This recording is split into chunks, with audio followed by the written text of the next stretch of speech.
என்னை பின்பற்றி வா. You follow me. என்னை பின்பற்றி. You follow me. ஜபத்தை கேட்கும் எங்கள் தேவா, கிருபை பெரிதல்லோ. கர்த்தர் நல்லவர், அவர் கிருபை என்றும் உள்ளது. இந்த காலை நேரத்திலும் என்னோடு கூட நீங்கள் அப்போஸ்தலர் 2ஆம் அதிகாரம் 1வது வசனத்தை நீங்கள் என்னோடு கூட எடுத்துக்கொள்ளும்படி உங்களை அன்பாய் கேட்டுக்கொள்கிறேன். அப்போஸ்தலர் 2ஆம் அதிகாரம் 1 வசனம் நான் உங்களுக்காய் வாசிக்கின்றேன். பெந்தேகோஸ்தே என்னும் நாள் வந்தபோது அவர்கள் எல்லாரும் ஒருமனப்பட்டு ஓர் இடத்திலே வந்திருந்தார்கள். ஜெபிப்போம். பரிசுத்தமுள்ள நல்ல பிதாவே, உமக்கு ஸ்தோத்திரம்.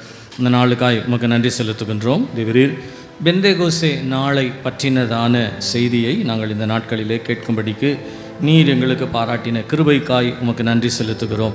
தேவரீர், நாங்கள் பெந்தேகோஸ்தே சபை என்று சொல்லப்படும் பொழுது இந்த பெந்தேகோஸ்தே சபையினுடைய அனுபவம் என்ன என்பதை நாங்கள் அறிந்து கொள்ள விரும்புகிறோம். ஆண்டவரே தேவரீர், நாங்கள் ஒரு பெந்தேகோஸ்தே சபை என்று பெயரளவிலே சொல்லப்படாதபடிக்கு பெந்தேகோஸ்தேனுடைய அனுபவம் என்ன என்பதை நாங்கள் அறிந்து கொள்ளத்தக்கதாய் ஆவியானவர் நீர் எங்களுக்கு இரக்கம் செய்யும்படி உம்முடைய கரத்தில் ஒப்பு கொடுக்கிறோம். தேவ சமூகத்திலே எங்களை தாழ்த்தி இந்த நாளிலும் ஒப்பு கொடுக்கிறோம். நாங்கள் கேட்கிற வசனங்கள் எங்களுக்கு பிரயோஜனமாக இருக்க கர்த்தாவே, அந்த வசனம் எங்களுக்கு புரியத்தக்கதாய் எங்கள் ஆத்மாவிலே அதை நாங்கள் விளங்கி கொள்ளத்தக்கதாய் கர்த்தர் நீர் இரக்கம் செய்வீராக, நடத்துவீராக.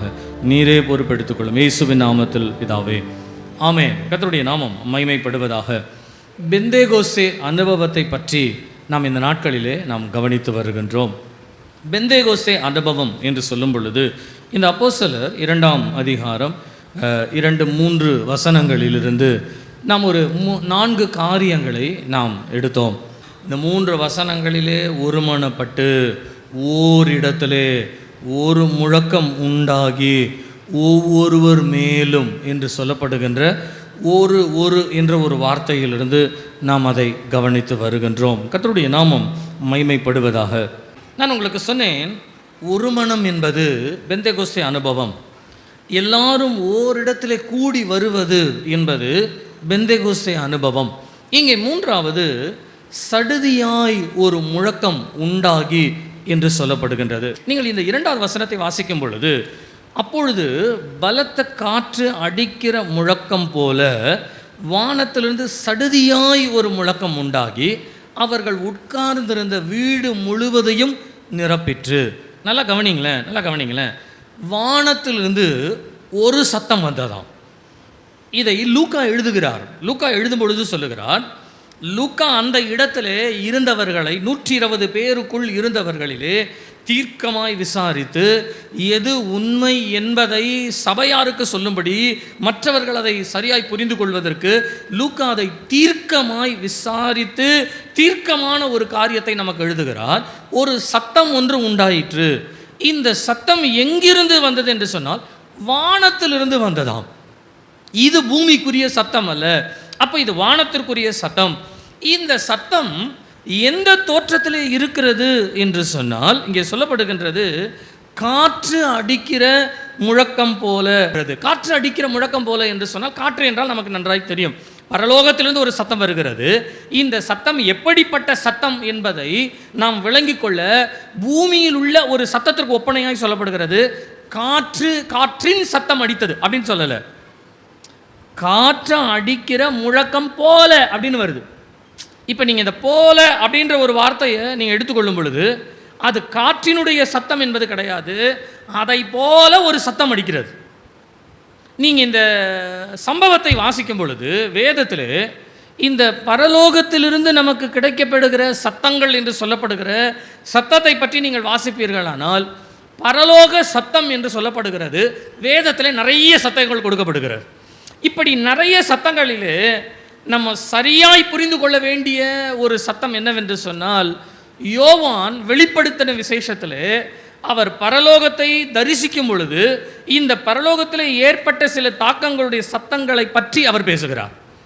அப்போ யோவான் எழுதின வெளிப்படுத்தின விசேஷத்தில் சில சத்தங்களை நம்ம பார்த்தோன்னு சொன்னால், இந்த சத்தம் நமக்கு எந்த சத்தம், இந்த சத்தம் நமக்கு எதை நமக்கு குறிப்பிட்டு நமக்கு சொல்லுகிறது என்பதை நாம் இந்த சத்தத்தை வைத்து நாம் புரிந்து கொள்ளலாம்.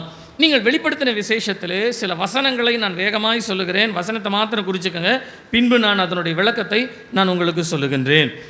நீங்கள் 4ஆம் அதிகாரம் 5வது வசனத்தை வாசிப்பீர்களானால், 6ஆம் அதிகாரம் 1 வசனத்தை நீங்கள் வாசிப்பீர்களானால், 8ஆம் அதிகாரம் 5வது வசனத்தை நீங்கள் வாசிப்பீர்களானால், 10ஆம் அதிகாரம் 4வது வசனத்தை மற்றும் 11ஆம் அதிகாரம் 19வது வசனமும், 16ஆம் அதிகாரம் 18வது வசனமும், 14ஆம் அதிகாரம் 2ஆம் வசனமும், இந்த வசனங்கள் எல்லாவற்றையும் நீங்கள் வாசிப்பீர்களானால் உங்களுக்கு இதில் சொல்லப்பட்டிருக்கிற இடி முழக்க சத்தம், மின்னல், பூமி அதிர்ச்சி என்று இந்த சத்தங்களை பற்றின சில காரியங்கள் எல்லாம் யோவான் சொல்லுகிறார். அதில் மிக முக்கியமாய் இடி முழக்க சத்தம் என்ற ஒரு வார்த்தையை அவர் அதிகமாய் சொல்லுகின்றார். இந்த சத்தங்களை பற்றின ஒரு தோற்றத்தை, இது எல்லாம் சத்தங்களாய் சொல்லப்படுகின்றது, ஆனால் இதை பற்றின ஒரு சில விளக்கங்களை நாம் அறிந்து கொள்ள வேண்டும் என்று சொன்னால், நீங்கள் 14ஆம் அதிகாரம் 2வது வசனத்தை நீங்கள் வாசிப்பீர்களானால், 14ஆம் அதிகாரம் 2வது வசனத்தை யாராவது ஒருத்தர் வாசிங்க. அல்லாமலும் பெருவெள்ள இரைச்சல் போலவும் பலத்த இடிமுழக்கம் போலவும் ஒரு சத்தம் வானத்திலிருந்து உண்டாக கேட்டேன். ஒரு சத்தம் வானத்தில் உண்டாக நான் கேட்டேன். நான் கேட்ட சத்தம் சுரமண்டலக்காரர் தங்கள் சுரமண்டலங்களை வாசிக்கிற ஓசையை போல் இருந்தது. ஓசை, ஒரு சத்தத்தை கேட்டாராம். அந்த சத்தம் எப்படி இருந்ததுன்னா இடி முழக்க சத்தம் போல் இருந்தது அப்படின்னு சொல்றார். இப்போ ஒரு சத்தம் கேட்குது, இடி முழக்க சத்தம். இந்த சத்தத்தை அவர் கவனமாய் கேட்கும் பொழுது சுரமண்டலக்காரர் தங்கள் சுரமண்டலங்களை வாசிக்கிற, அப்போது ஒரு இடிமுழக்க சத்தம் வருது, அந்த இடிமுழக்க சத்தத்தை கேட்குறாரு. கொஞ்சம் கவனமாக கேட்கும்போது அது இடிமுழக்க சத்தம் இல்லை, சுரமண்டலக்காரர் சுரமண்டலத்தை வாசிக்கிறதை போல இருக்குதாம். அப்போது பரலோகத்தினுடைய சத்தத்தை we cannot define it is, இதுதான் என்று சொல்லி பரலோகத்தினுடைய சத்தத்தை நாம் டிஃபைன் பண்ண முடியாது, அதை இதுதான் என்று நம்மால் சொல்ல முடியாது. நான் உங்களுக்கு இன்னொரு உதாரணத்தை கூட சொல்லுகிறேனே. நீங்கள் வெளிப்படுத்தின விசேஷம் 1ஆம் அதிகாரம் 10வது வசனத்திலிருந்து 20வது வசனம் வரையிலும் நீங்கள் வாசிப்பீர்களானால், யோவான் பரலோகத்திற்கு தம்முடைய ஆவியில் எடுத்துக்கொள்ளப்படுகின்ற, ஆவிக்குள்ளாக்கப்படுகிற ஒரு அனுபவம் வருகிறது. இந்த ஆவிக்குள் ஆக்கப்படுகிற இந்த அனுபவத்தின் மத்தியிலே நீங்கள் 10வது வசனத்தை வாசிப்பீர்களானால், எனக்கு பின்பாக ஒரு எக்காளம் தொனிக்கிற ஒரு சத்தத்தை நான் கேட்டேன் என்று சொல்லுகிறார். எக்காளம் போல ஒரு தொனிக்கிற ஒரு சத்தம். இந்த எக்காளம் போல தொனிக்கிற சத்தத்தை நான் என்னவென்று திரும்பி பார்க்கும் பொழுது இயேசு கிறிஸ்து நிற்கிறார். இயேசு கிறிஸ்து என்னோடு கூட பேசுகிறார். அவர் பேசுகிற சத்தம் 15வது வசனம் சொல்லுகிறது, பெரு வெள்ளத்தினுடைய இரைச்சலுடைய சத்தத்தை போல் இருந்தது. அப்போ முதல் எக்கால சத்தம்னு சொல்லி கேட்குறாரு. இந்த எக்கால சத்தம் பின்பு பெருவெள்ள இரைச்சல் சத்தத்தை போல மாறுகிறது. இந்த பெருவெள்ள இரைச்சலுடைய சத்தம் என்ன சொல்லுகிறது என்பதை கேட்கும் பொழுது இயேசு கிறிஸ்து யோவானோடு பேசுகிற அவருடைய வார்த்தை. இப்போ நான் இதை மூன்றுமே சேர்த்து ஒரே கோர்வையில் நான் உங்களுக்கு சொல்கிறேன், நல்லா கவனிங்களேன். நீங்கள் பரலோக சத்தம் என்று சொன்னால் அதை 3 விதத்தில் பிரிக்கலாம். ஒன்று எக்காலம், சுரமண்டலம், நாதஸ்வரம் என்று சொல்லப்படுகின்ற இசை கருவிகளுடைய சத்தத்திற்கு ஒப்பனையாய் சொல்லுகிறார். இரண்டாவது தேவதூதன் பேசுகிற ஒரு சத்தம், இயேசு கிறிஸ்து பேசுகிற ஒரு சத்தம் என்று சொல்லப்படுகின்ற தேவதூதர் அல்ல இயேசு கிறிஸ்துவினுடைய சத்தத்தை பற்றி சொல்லப்படுகின்றது. மூன்றாவது இயற்கையினுடைய சத்தமாய் வருகிறது, பெருவெள்ளத்தினுடைய இரைச்சலை போல, பெருங்காற்றை போல, இடி முழக்கத்தை போல. இந்த 3 காரியங்களிலே தான் உங்களுக்கு சத்தம் என்பது பரலோகத்திற்குரிய ஒரு சத்தமாகவே வேதத்திலே சொல்லப்படுகின்றது. கர்த்தருடைய நாமம் மகிமைப்படுவதாக. நீங்கள் இந்த அப்போஸ்தலர் 2ஆம் அதிகாரத்தை நீங்கள் வாசிப்பீர்களானால், இந்த 2ஆம் அதிகாரத்திலே மைட்டி ரஷ்ஷிங் விண்ட் என்ற ஒரு வார்த்தை உபயோகப்படுத்தப்படுகிறது. பலத்த காற்று அடிக்கிற முழக்கம் போல ஒரு சத்தம் என்று வருகிறது. ஆனால் 120 பேர் அந்த மேல் அறையிலே இருந்தார்கள். இந்த 120 பேருக்கு மாத்திரம் அந்த சத்தம் கேட்டதே ஒழிய அந்த வீட்டிற்கு கீழே இருக்கிறவர்களும் வீட்டை சுற்றிலும் இருக்கிறவர்களுக்கு யாருக்குமே இந்த சத்தம் கேட்கவில்லை. 120 பேருக்கு மாத்திரம்தான் கேட்டது. இப்போ இந்த 120 பேரும் என்ன செய்துட்டு இருந்தாங்க? ஆனால் அவங்க என்ன பண்ணிட்டு இருந்தாங்க தெரியுங்களா? நீங்கள் 2வது வசனத்தை வாசித்து பாருங்களேன், ஆச்சரியமாக இருக்கும். அதை வாசிக்கும் போதே ஆச்சரியமாக இருக்கும். வாசிங்க. பலத்த காற்று அடிக்கிற முழக்கம் போல வானத்திலிருந்து சடுதியாய் ஒரு முழக்கம் உண்டாயிற்று. அவர்கள் உட்கார்ந்த வீடு முழுவதையும் அவர்கள் என்ன பண்ணிட்டு இருந்தாங்களா? They just sitting in a room. அவர்கள் உட்கார்ந்து கொண்டிருந்தார்களாம். ஜெபித்தார்கள் என்று சொல்லப்படலை, துதித்தார்கள் என்று சொல்லப்படலை, தேவனை நோக்கி கூப்பிட்டார்கள் என்று சொல்லப்படலை. அவர்கள் உட்கார்ந்திருந்தார்கள். அப்படின்னா என்ன அர்த்தம்னா, சும்மா உட்கார்ந்து ஒருத்தர் பேசிகிட்டு இருந்தாங்கன்னு கூட சொல்லப்படலை. உட்கார்ந்திருந்தார்கள். உட்கார்ந்திருந்தார்கள் அப்படின்னு சொன்னால் நீங்கள் எதை அதற்கு அடையாளப்படுத்தணும் அப்படின்னு சொன்னால், சும்மா தான் உட்கார்ந்துருந்தாங்க அப்படின்றது கிடையாது. உட்கார்ந்திருந்தார்கள் என்று சொன்னார்கள். இருந்தார்கள் அப்படின்ற ஒரு வார்த்தை எடுத்துக்கொள்ளுங்க. எப்படி இருந்தார்கள் என்றால், பிதா நமக்கு ஒரு வாக்குத்தத்தத்தை அனுப்புகிறேன் என்று வாக்கு பண்ணியிருக்கிறாரு. இயேசு கிறிஸ்து பரம் ஏறுவதற்கு முன்பாக பிதாவினுடைய வாக்குத்தத்தம் நிறைவேற காத்திருங்கள் என்று சொன்னார். அந்த வாக்குத்தத்தம் நமக்கு எப்பொழுது கிடைக்கும் என்று வாக்குத்தத்தத்தை அல்லது தேவனுடைய வாக்குத்தத்தத்தை தங்களுடைய வாழ்க்கையில் பெற்றுக்கொள்வதற்காக அதற்காய் காத்திருந்த ஒரு அனுபவத்தை தான் உட்கார்ந்திருந்தார்கள் என்று சொல்லப்படுகிறது. அப்போ they eagerly waiting for the promise of God. ஆண்டவருடைய ஒரு வாக்கு தத்தத்திற்காக அவர்கள் எதிர்நோக்கி காத்திருக்கிறார்கள். ஆண்டவர் வாக்குத்தத்தம் பண்ணினவரை தருவேன் என்று சொன்னாரே, இந்த வாக்குத்தத்தம் எப்படிப்பட்டதா இருக்கும்? இந்த வாக்குத்தத்தம் நமக்குள்ளே எப்படி வரும்? இந்த வாக்குத்தத்தத்தை தேவன் நமக்கு எப்படி கொடுக்க போகிறார்? ஒருவேளை நாம் அதற்கு தகுதி இல்லாததினாலே தான் 3 நாள் ஆயிற்று, இதுவரையிலும் காத்திருந்தும் கிடைக்கவில்லை. 6 நாள் ஆயிற்று, இதுவரைக்கும் காத்திருந்தும் கிடைக்கவில்லை. 9 நாள் ஆயிற்று, இதுவரைக்கும் காத்திருந்தும் ஒன்றையுமே நாம் பெறவில்லை. இது 10வது நாள். இந்த 10வது நாளிலே தேவன் என்ன செய்ய போகிறார் என்று தெரியவில்லையே என்று சொல்லி அவர்கள் தேவ சமூகத்திலே காத்திருக்கும் பொழுது ஒரு சத்தம் உண்டாகிறது. கர்த்தருடைய நாமம் மகிமைப்படுவதாக. எனக்கு அருமையான கர்த்தருடைய பிள்ளைகளே, நம்முடைய வாழ்க்கையிலே தேவனுடைய சத்தத்தை கேட்கிற ஒரு அனுபவம் நமக்கு வேண்டும். நீங்களும் நானும் பெந்தேகோஸ்தே வாழ்க்கையிலே அனுபவத்தில் இருக்கிறோம் என்று சொன்னால், அல்லது இப்படி சொல்லுகிறேன், நீங்களும் நானும் பெந்தேகோஸ்தே கிறிஸ்தவர்கள் என்று சொல்லி நாம் எல்லா கிறிஸ்தவர்களை பார்க்கிலும் மேலானவர்கள். எங்கள் சபை தான் முதலாவது துவங்கப்பட்டது, நாங்கள் தான் ஆதியிலிருந்து கிறிஸ்தவர்களாய் வருகிறோம், இயேசு கிறிஸ்து பரமேறின 50வது நாளிலிருந்து நாங்கள் தான் இருக்கிறோம், அதற்கு பின்பாக தான் இந்த சபை வந்தது, அதற்கு பின்பாக தான் அந்த சபை வந்தது என்று சொல்லி நம்முடைய இருதயத்திலே ஆதி கிறிஸ்தவத்தை குறித்து, பெந்தேகோஸ்தே கிறிஸ்தவத்தை குறித்து ஒரு வைராக்கியம் இருக்குமானால், நான் சொல்லுகிறேன், நீங்கள் எப்பொழுது தேவ சமூகத்திற்கு காத்திருக்கும்படியாய் உட்காருகிறீர்களோ, நீங்கள் ஓரிடத்திற்கு வருகிறீர்களோ, நீங்கள் வந்த உடனே உங்களுக்கு ஒரு நல்ல அனுபவம் ஒன்று கிடைக்க வேண்டும். காற்று, பலத்த காற்று அடிக்கிற முழக்கம் போல ஒரு சத்தம். நீங்கள் இந்த வசனத்தை வாசிப்பீர்களானால் இங்கே 2 விதமான அனுபவங்கள் சொல்லப்படுகிறது. ஒன்று, பரலோகத்திலிருந்து அவர்களுக்கு ஒரு சத்தம் கேட்டதாம். இரண்டாவது, இந்த சத்தம் அவர்கள் இருக்கிற அறை முழுவதும் நிரம்பின ஒரு சத்தமாக இருந்ததாம். நீங்க அவர்களை நிரப்பின தேவ ஆவியானவரை பற்றி அதற்கு பின்பு வாசிக்கிறோம். ஆனால் பெந்தேகோஸ்தே அனுபவம் நம்மை முதலாவது நமக்குள்ளே கிரியை வருவதற்கு முன்பாக நம்மை சுற்றிலும் இருக்கிற தேவனுடைய கிரியையை அறிந்து கொள்ளுகிற, உணர்ந்து கொள்ளுகிற ஒரு உன்னத அனுபவம் இங்கே சொல்லப்படுகிறது. நான் சொல்லுகிறதை நன்றாய் புரிந்து கொள்ளுங்கள். நீங்களும் நானும் பேசுகிற பெந்தேகோஸ்தே அனுபவம் என்பது ஏதோ ஒரு மனுஷனால் துவங்கப்பட்டு ஒரு மனுஷனுடைய இருதயத்திற்குள்ளே ஆண்டவர் பேசி, நீ போய் பேதுருவே ஒரு சபையை துவங்கு என்று சொல்லி சபையை துவங்கும்படியாய் பேதுருவிடத்தில் சொல்லி பேதுருவை ஆர்டைன் பண்ணி இந்த சபையை நான் துவங்குகிறேன் என்று பேதுரு துவங்கின ஒரு சபை அல்ல. பெந்தேகோஸ்தே சபை என்பது தேவனால் முன்குறிக்கப்பட்டு பரிசுத்த ஆவியானவரால் அனுப்பப்பட்டு பரிசுத்த ஆவியானவரால் துவங்கப்பட்ட ஒரு சபைதான் பெந்தேகோஸ்தே சபை. அப்படியானால் இந்த பெந்தேகோஸ்தே சபையினுடைய ஒரு அனுபவம் இருக்கிறது. என்னவென்றால், நீங்களும் நானும் கூடி வந்திருப்போம் என்று சொன்னால், தேவ சமூகத்திலே காத்திருக்கிற காத்திருப்பு என்று வந்தாலே நம்மை சுற்றிலும் ஒரு தேவ சமூகம் நிரப்புகிற நிரப்புதலை நாம் அறிய வேண்டும். நான் அதை இப்படி 2 விதத்தில் சொல்லுகிறேன். ஒன்று, நீங்கள் பரலோகத்தினுடைய சத்தத்தை கேட்க வேண்டும்.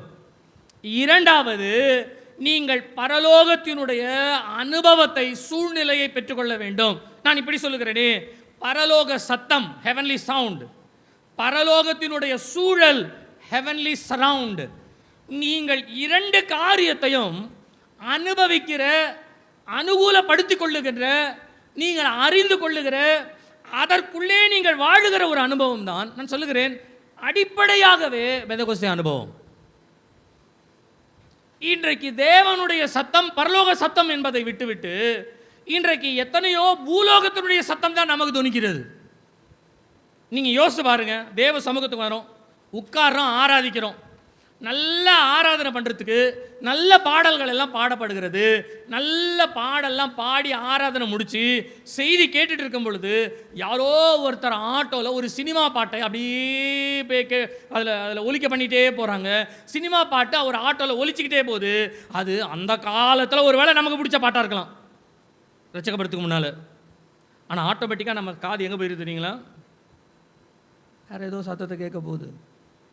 அப்படி வேறொரு சத்தத்தை இந்த காதுகள் கவனிக்குமானால் நாம் பரலோக சூழ்நிலையில் இல்லை என்று அர்த்தம். நீங்கள் அந்த காலத்தை எடுத்துக்கொள்ளுங்களேன். இவர்கள் எல்லாரும் ஒரு மைக்கு, ஒரு ஆம்பிளிஃபையரு, ஸ்பீக்கரு இதெல்லாம் இல்லாமல், அதனால தான் போல இருக்கு அவங்க டிஸ்டர்ப் இல்லாமல் ஆராய்ச்சாங்க. 10 தடவை இப்படி திரும்பி திரும்பி நம்ம எதையாலும் சொல்லிகிட்டே இருக்க வேண்டியது இருக்குது பாருங்க.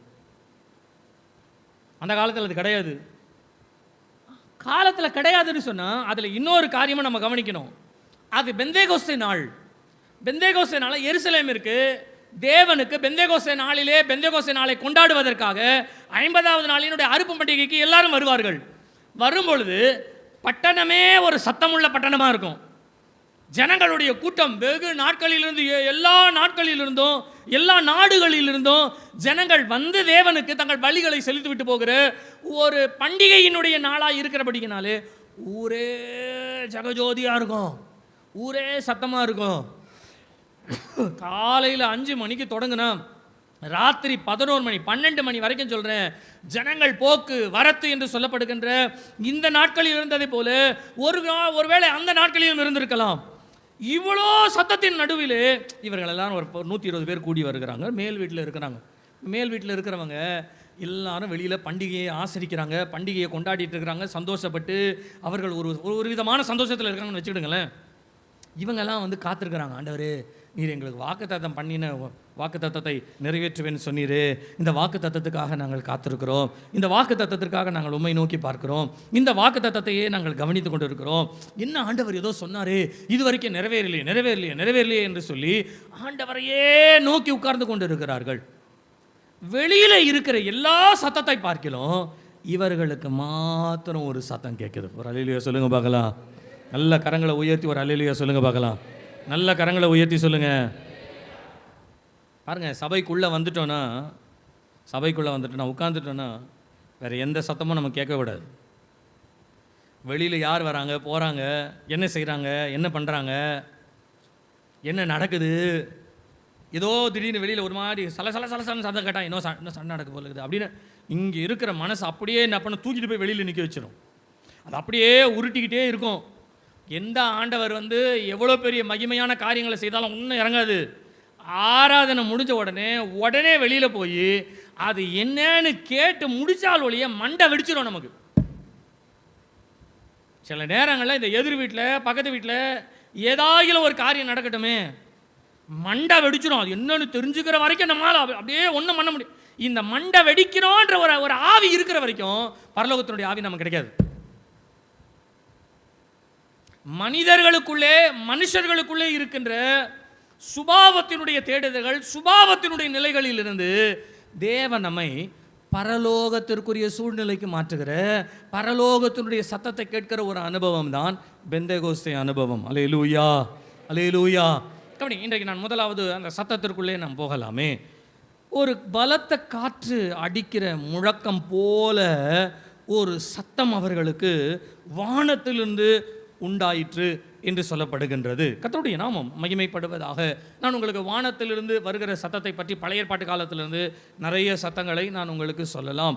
ஆனாலும் வானத்திலிருந்து வருகிற சத்தத்தினுடைய பிரதானமான 3 சத்தங்கள் என்ன என்பதையும், இது எந்த சத்தத்தை முக்கியப்படுத்துகிறது என்று சொன்னால், ஒன்று அது தூதர்களுடைய சத்தமாக இருக்கலாம், துதிகளாக இருக்கலாம், அல்லது ஆண்டவர் நம்மோடு பேசுகிற சத்தமாக இருக்கலாம். மிக முக்கியமாய் வேதம் எதை குறிப்பிடுகிறது என்று சொன்னால், தேவன் நம்மோடு பேசுகிற சத்தத்தை தான் வானத்திலிருந்து வருகிற ஒரு ஒரு சத்தமாகவே வேதத்திலே மிக முக்கியமாய் சொல்லப்படுகிறது. நீங்கள் பழைய ஏற்பாட்டு காலத்திலிருந்து வருவீர்களானால், பழைய ஏற்பாட்டு காலத்தில் நீங்கள் யாத்திராகமம் 20ஆம் அதிகாரம் 18வது வசனத்தை நீங்கள் வாசிப்பீர்களானால், யாத்திராகமம் 20ஆம் அதிகாரம் 18வது வசனம் வாசிங்க.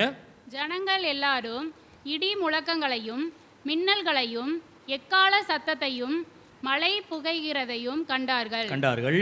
அதை கண்டு ஜனங்கள் பின்வாங்கி தூரத்திலே நின்று, ஏன் இவர்கள் பின்வாங்கி தூரத்திலே நின்று, ஆண்டவர் எங்களோடு கூட நேரடியாய் பேச வேண்டாம், நீர் ஆண்டவரிடத்தில் பேசும் என்று மோசேயின் இடத்துல சொல்லி அனுப்பி, மோசே ஆண்டவரிடத்தில் பேசின பின்பு மோசே ஜனங்களிடத்துல வந்து கர்த்தர் இந்த காரியத்தை சொன்னார் என்று சொல்லுவாராம். ஏன் ஜனங்கள் தேவனுடைய சத்தத்தை கண்டு பயந்தார்கள் என்று சொன்னால், அது இடி முழக்கத்தை போல ஒரு இடி முழக்க சத்தமாக இருக்குமாம். அப்போ ஆண்டவர் ஜனங்களோடு மோசையோடு பேசும் பொழுது அவருடைய சத்தம் ஜனங்களுக்கு எப்படி கேட்குதுன்னா, இடி முழக்க சத்தத்தை போல கேட்குது. மின்னல்களும் இடி முழக்கங்களும் பயங்கரமான சத்தமா இருக்கு. அந்த சத்தத்தை எந்த விதத்தில் எக்ஸ்பிளைன் பண்ணணும் தெரியல. வானத்திலிருந்து வர சத்தம் எப்படி இருக்கும்னா, இடி முழக்கத்தை போல, மின்னலை போல, இப்படி தான் இருக்குதே ஒழிய அந்த சத்தத்தை நேரடியாக கர்த்தருடைய சத்தம் இப்படி என்று டிஃபைன் பண்ண முடியல. அப்போ தேவன் பேசுகிற ஒரு சத்தத்தை இடி முழக்கத்தை போல, மின்னலை போல என்று சொல்லுகிறார்கள். நான் சொன்னது போல நீங்கள் வெளிப்படுத்தின விசேஷம் 1ஆம் அதிகாரம் 10லிருந்து 20 வரைக்கும் வசனத்தை வாசிப்பீர்களானால், முதலாவது யோவான் எக்கால சத்தத்தை கேட்கிறார். திரும்பி பார்த்து கிட்ட கவனிக்கும் பொழுது இயேசு பேசுகிற சத்தம் அவருக்கு ஒரு ஒரு ஒரு ஒரு பெருவெள்ள இரைச்சலின் சத்தத்தை போல கேட்கிறது. இந்த பெருவெள்ள இரைச்சலுடைய சத்தத்தை கவனிக்கும்படியாய் கிட்டே நெருங்கும் பொழுது இயேசு நான் இருந்தவரும் இருக்கிறவரும் என்று சொல்லி ஆண்டவர் தன்னை குறித்து யோவானுக்கு வெளிப்படுத்தி பேசின வார்த்தையின் சத்தமாக இருக்கிறது. அப்படியானால் வானத்திலிருந்து ஒரு சத்தம் வந்தது என்று சொன்னாலே தேவன் மனுஷனோடு பேசுகிற சத்தம் தான். கரங்களை உயர்த்தி ஒரு அல்லேலூயா சொல்லுங்க. அல்லேலூயா, அல்லேலூயா. வானத்திலிருந்து ஒரு சத்தம் வருகிறது என்று சொன்னால், நான் சொல்லுகிறேன், பூமிக்குரிய சத்தம் என்பது உண்டு. ஆனால் வானத்திலிருந்து ஒரு சத்தம் வருகிறது என்று சொன்னால், இந்த சத்தம் தேவன் நம்மோடு ஏதோ ஒன்றை பேசுகிற பேச்சினுடைய வார்த்தையினுடைய ஒரு சத்தம். ஆனால் புதிய ஏற்பாட்டு காலத்தில் சொல்லுகிறேன், அவர்கள் பரிசுத்த ஆவியினுடைய நிறைவை பெற்றுக் கொள்ளாதபடியினாலே சத்தத்தை அறிந்து கொண்டார்கள், ஆனால் அந்த வார்த்தை அவர்களுக்கு தெரியாது. தேவனுடைய சத்தம் அவர்களை சுற்றிலும் துணிக்கிறது. நான் அதை இப்படி விசுவாசிக்கிறேன், நீங்கள் அதை இப்படி கூட ஏற்றுக்கொள்ளலாம், எடுத்துக்கொள்ளலாம். தேவன் தம்முடைய சத்தத்தை இவர்களுக்கு துணிக்க பண்ணி அந்த சத்தத்தினால் அவர்களை சூழ பண்ணும் பொழுது அவர்களுக்குள்ளே தங்கள் பேசின வார்த்தை உலக வார்த்தை மாறி தேவனோடு பேசுகிற ஒரு சத்தத்தில் பேசுகிறார்கள். எத்தனை பேருக்கு புரியுது? ஒரு அல்லேலூயா சொல்லுங்க. நான் திரும்பமாய் சொல்லுகிறேன், கவனிங்க. கர்த்தர் பேசுறாரு, இவங்களுக்கு அது புரியல. புரியாதது எப்படி புரியுதுன்னா, பலத்த காற்று போல ஒரு முழக்கம் உண்டாகிறது. என்ன திடீர்னு ஒரே சத்தமாக இருக்குது, என்ன வெளியில் ஏதாகிலும் இடி மின்னல் அடிக்குதா அப்படின்னு சொல்லி யாராவது கூட, நான் நினைக்கிறேன், இந்த ஜன்னலை கிணல் திறந்து கூட பார்த்துருக்கலாம். என்ன வெளியில் ஒன்றுமே தெரியலையே, உள்ளே என்னவோ இடி மின்னல் அடிக்கிற மாதிரி இருக்கு. ஒருவேளை அந்த ரூமுக்கு உள்ளே இருந்தவங்க இந்த இந்த பலத்த காற்றினுடைய சத்தத்தை கேட்டிருப்பாங்க. ஏதோ ஒன்று தங்களுக்குள்ளே நடக்குது அப்படின்றது அவர்கள் அந்த அந்த அந்த ரூமில் அவங்க உணர்ந்திருப்பாங்க. ஒருவேளை வெளியில் பார்க்கலாம், அப்படி எட்டி பார்த்தா வெளியில் ஒன்றும் இல்லை, எல்லாரும் ஜனங்க போகிறாங்க வராங்க எல்லாமே, நமக்கு மாத்திரம் ஏதோ ஒன்று நடக்குதுன்னு உடனே நான் நினைக்கிறேன், ஒரு வேளை அவங்க இருந்த இடத்துல அப்படியே கண்ணை மூடிட்டு சோத்திர சோத்திர சோத்திர சோத்திர சோத்திர அப்படி சொல்லியிருப்பாங்க. சில நேரங்களில் சில சூழல்கள் நமக்கு மாறிச்சுன்னு சொன்னால் நமக்கே தெரியும். ஆக்சுவலாக உடனே கண்ணை மூடிடும், இயேசுவின் ரத்த ஜெயம், இயேசுவின் ரத்த ஜெயம், இயேசுவின் ரத்த ஜெயம். நீங்கள் இந்த வெயிலில் நடந்து போயிட்டே இருக்கீங்க, போகிற வழியில் உங்களுக்கு வந்து திடீர்னு ஏதோ ஒரு மாதிரி கொஞ்சம் ஒரு மாதிரி வித்தியாசமான ஒரு ஃபீலிங் இருக்குது, தண்ணி தாக எடுக்குது, தலை சுற்றுற மாதிரி இருக்குன்ற உடனே ஆட்டோமேட்டிக்காக கண்ணை மூடிட்டு இயேசு ரத்தம், இயேசு ரத்தம் சொல்லுமா சொல்ல மாட்டோமா? நான் நினைக்கிறேன் அப்படி தான் அவங்களும் செய்திருப்பாங்க போல இருக்கு. ஏன் அப்படின்னா, அவர்கள் இருக்கின்ற அந்த மேல் அறையும் அந்த பெந்தேகோஸ்தே நாளிலே ஜனங்களுடைய போக்குவரத்தினுடைய வெளியிலே சத்தமும், அதே ஜனங்கள் தங்கள் இருக்கிற வீட்டின் கீழே இருக்கிற தாவீதுனுடைய கல்லறையை வந்து பார்த்து போகிற ஜனங்கள் பேசிக்கொள்ளுகிற அந்த அனுபவங்களும் இருக்கின்ற ஒரு நல்ல கலகலன்னு இருக்க வேண்டிய ஒரு ஒரு ஒரு ஒரு சூழ்நிலையின் மத்தியில் திடீர் இவர்களுக்கு மாத்திரம் ஒரு சத்தம் கேட்கிறது. இவர்களை சுற்றி மாத்திரம் ஏதோ ஒன்று நடக்கிறதை அவர்கள் உணர்கிறார்கள். அவர்கள் இருக்கிற இடங்களிலே நான் நினைக்கிறேன், ஒருவேளை கண்களை மூடி சோத்திர சோத்திர சோத்திர சோத்திர சோத்திரன்னு சொல்ல சொல்ல சொல்ல இடி முழக்க சத்தம் இன்னும் அதிகரிச்சுக்கிட்டே இருந்திருக்கும். தேவன் அவர்களோடு அவர்களை கொண்டு ஏதோ ஒன்றை செய்ய வேண்டும் என்பதற்காக ஆண்டவர் அவர்கள் மேல் வைத்திருக்கின்ற தம்முடைய பூரண சித்தத்தினுடைய கிருபையை வெளிப்படுத்துவதற்கு ஆண்டவர் அவர்களோடு பேசுகிற ஒரு அனுபவமாக இருக்கலாம் என்று நான் அதை விசுவாசிக்கிறேன். கர்த்தருடைய நாமம் மகிமைப்படுவதாக. எனக்கு அருமையான கர்த்தருடைய பிள்ளைகளே, நீங்கள் ஏதேன் தோட்டத்தினுடைய அனுபவத்தை இந்த இடத்திலே நீங்கள் சற்று ஒப்பிட்டு பார்க்கலாம். நீங்கள் ஆதியாகமம் 2ஆம் அதிகாரம் அல்லது 3ஆம் அதிகாரம் 8வது வசனத்தை நீங்கள் வாசிப்பீர்களானால், பகலினுடைய குளிர்ச்சியான வேளையிலே தேவனுடைய சத்தத்தை இந்த தோட்டத்திலே ஆதாமும் ஏவாளும் கேட்டபடியினாலே என்று சொல்லப்படுகிறது. அப்படியானால் தேவன் தோட்டத்திற்கு வருகிறார் என்று சொல்லும் பொழுது, ஆதாம் ஏவாளை சந்திக்க வருகிறார் என்று சொல்லும் பொழுது, அவர்கள் தேவனுடைய சத்தத்தை கேட்டார்கள் என்று எழுதப்பட்டிருக்கிறது. இதை மோசே தீர்க்கதரிசி தேவனிடத்திலிருந்து வாங்கி நமக்கு எழுதி கொடுத்தபடியினாலே அவர் தெளிவாய் சொல்லுகிறார். மோசே தெளிவாய் எழுதுகிறார், தேவனுடைய சத்தத்தை அவர்கள் கேட்டார்கள். ஆனால் அப்போஸ்தலருடைய நடவடிக்கைகளை நீங்கள் லூக்கா எழுதினபடியினாலே, லூக்கா சிலரிடத்தில் விசாரித்து எழுதினபடியினாலே ஒரு சத்தத்தை கேட்டோம் என்று அவர்கள் எழுதியிருக்கிறாரே ஒழிய தேவனுடைய சத்தம் என்பதை நேரடியாய் நமக்கு எழுதப்படவில்லை. கர்த்தருடைய நாமம் மகிமைப்படுவதாக. தேவனுடைய சத்தத்தை கேட்கிற ஒரு அனுபவத்தை அவர்கள் தங்களுடைய வாழ்க்கையிலே பெற்றுக்கொண்டார்களாம். எனக்கு அருமையான கர்த்தருடைய பிள்ளைகளே, பெந்தேகோஸ்தே அனுபவம் என்று சொல்லப்படுவதை நான் உங்களுக்கு புரியும்படியாய் சொல்லுகிறேனே. பெந்தேகோஸ்தே அனுபவம் என்பது தேவனுடைய சத்தத்தை நாம் கேட்டு நமக்குள்ளே நிரம்புகிற ஒரு அனுபவம். ஒரு அல்லேலூயா சொல்லுங்க. நான் சொல்றேன், நல்லா புரிஞ்சுக்கங்க. தேவனுடைய சத்தத்தை கேட்பது தான் பெந்தேகோஸ்தே அனுபவமே ஒழிய தேவனுக்கு முன்பாக ஆரவாரத்தோடு சத்தம் இட்டு கொண்டு இருப்பதே பெந்தேகோஸ்தே அனுபவம் கிடையாது. இன்னைக்கு பெந்தேகோஸ்தே அனுபவம்னு சொன்னா நம்ம சத்தம் நிறைய வெளியில வருதே ஒழிய தேவனுடைய சத்தம் நம்ம கிட்ட ரீச் ஆகல. ஏன் பெந்தேகோஸ்தே அனுபவம், பெந்தேகோஸ்தே வாழ்க்கையெல்லாம் உலகத்துக்கு ஏற்ற மாதிரி போயிருது.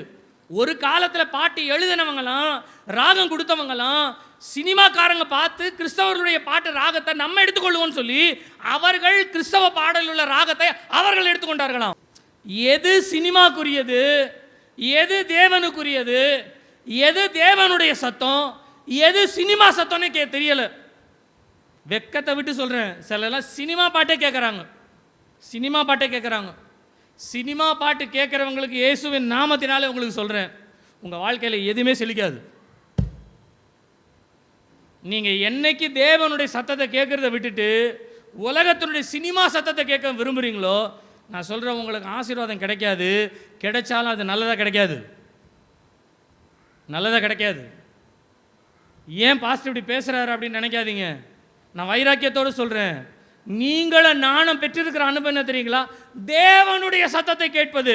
ஆனால் இன்னைக்கு நம்ம எந்த சத்தத்தை கேட்டுட்டு இருக்கிறோம்? இன்னைக்கு சேரில் கீழே நல்லா ஜம்முன்னு உட்காந்துருக்கீங்க. யார் உட்கார வச்சது தெரியுங்களா? யார் உட்கார வச்சது? யாருடைய சத்தத்தை நம்ம கேட்டுட்டு இருக்கிறோம்? யாருடைய சத்தத்தை கேட்குறோம்? சினிமா பாட்டு கேட்குறத தயவு செய்து நிறுத்தி கொள்ளுங்க, அது உங்களுக்கு சாபம். சினிமா பாட்டு ஒருவேளை உங்கள் வீடுல இருக்குமானால் அல்லது நீங்கள் கேட்கிற பழக்கம் உண்டாகுமானால் தயவு செய்து நிறுத்தி கொள்ளுங்கள். ஏன் என்று சொன்னால், உங்கள் வாழ்க்கையிலே நீங்கள் எதையானாலும் பெற்றுக்கொள்ளணும் நினைங்க, எல்லாத்தையும் பெற்றுக்கொள்வீங்க. ஆனால் எதுவுமே ஆசீர்வாதமாக இருக்காது. நீங்கள் பெற்றுக்கொள்கிற ஒவ்வொன்றும் நீங்கள் எந்த சினிமாவை விட்டுட்டு எந்த சாபத்தை விட்டுட்டு வந்தீங்களோ அதே சாபம் உங்களை பின்தொடர்ந்து வரும். இன்றைக்கு விட்டுடுங்க. நான் அன்பாய் சொல்லுகிறேன், தயவாய் சொல்லுகிறேன். ஒருவேளை பக்தி வைராக்கியத்தின் நிமித்தமாய் நான் கொஞ்சம் வேகமாய் பேசுகிற வார்த்தைகளாக இருக்கலாம். எது உண்மையோ அதை நான் சொல்ல வேண்டும், அது என்னுடைய கடமை. அதை நான் சொல்லுகிறேன். சினிமா பாட்டை தவிர்த்து கொள்ளுங்க, இல்லை உங்கள் ஆசீர்வாதத்தை நீங்கள் எழுந்துருவீங்க.